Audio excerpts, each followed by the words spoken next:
নমস্কাৰ বন্ধুসকল, social life এক্সপ্ল'ৰলৈ স্বাগতম জনাইছোঁ। পুৰুষ আৰু মহিলাৰ মগজুৰ কাৰ বেছি জানেনে আপুনি?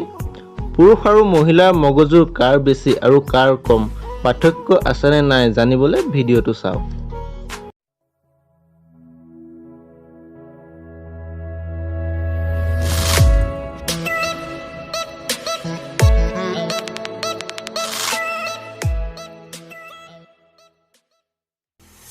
কাৰোবাৰ মগজু বুজি পোৱাটো কঠিন কাম, কিন্তু এই সৰু মগজুটোৱে আমাক চলাই থাকে।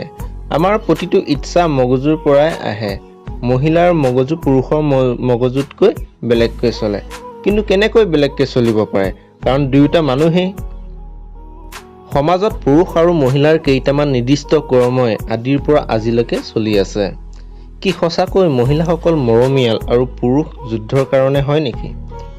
দুয়োটাৰ গুণ আৰু ক্ষমতা সম্পূৰ্ণ বেলেগ, আৰু দুয়োটাৰ শাৰীৰিক গঠনো বেলেগ বেলেগ। দুয়োটা লিংগৰ বিষয়ে যি ভাবে সেইটো আধুনিক নিউৰলজিকেল ৰিচাৰ্চে প্ৰমাণ কৰিব পাৰিবনে? প্ৰথম পাৰ্থক্যটো হৈছে মহিলাৰ তুলনাত পুৰুষৰ মগজুৰ আকাৰ ডাঙৰ, কিন্তু এইটো নহয় যে মহিলাৰ তুলনাত পুৰুষৰ মগজুৰ বেছি ভাল বা তীক্ষ্ণ। 2013 চনত এটা ৰিচাৰ্চত আৰু এটা পাৰ্থক্য দেখা পোৱা গ'ল। মগজুৰ সোঁ আৰু বাওঁফালে মহিলাৰ মগজুৱে বেছিকৈ কাম কৰে, কিন্তু পুৰুষৰ মগজু আগফালে আৰু পিছৰ ফালে বেছিকৈ কাম কৰে। সেইকাৰণে মহিলাই ভাষাত বেছি গুৰুত্ব দিয়ে আৰু পুৰুষে স্থানক বেছি গুৰুত্ব দিয়ে। আৰু এটা বিশেষ পাৰ্থক্য পোৱা গৈছে। আমাৰ মগজুত মেডিয়েল প্ৰিয়ক্টিছ নিউক্লিয়াছ নামৰ এডাল হীৰা আছে। মাত্ৰ কেইমিলিমিটাৰমান নিউক্লিয়াছ হীৰাডালে আমাৰ মগজুৰ নিয়ন্ত্ৰণ কৰে। মহিলাতকৈ পুৰুষৰ নিউক্লিয়াছ হীৰাডাল দুগুণ ডাঙৰ। এই নিউক্লিয়াছডালেই প্ৰভুত্বৰ উগ্ৰতা আৰু কৰ্মবাসনাৰ নিয়ন্ত্ৰণ কৰে। ইয়াৰ পাৰ্থক্য আমাৰ আচাৰ ব্যৱহাৰত দেখা পোৱা যায়।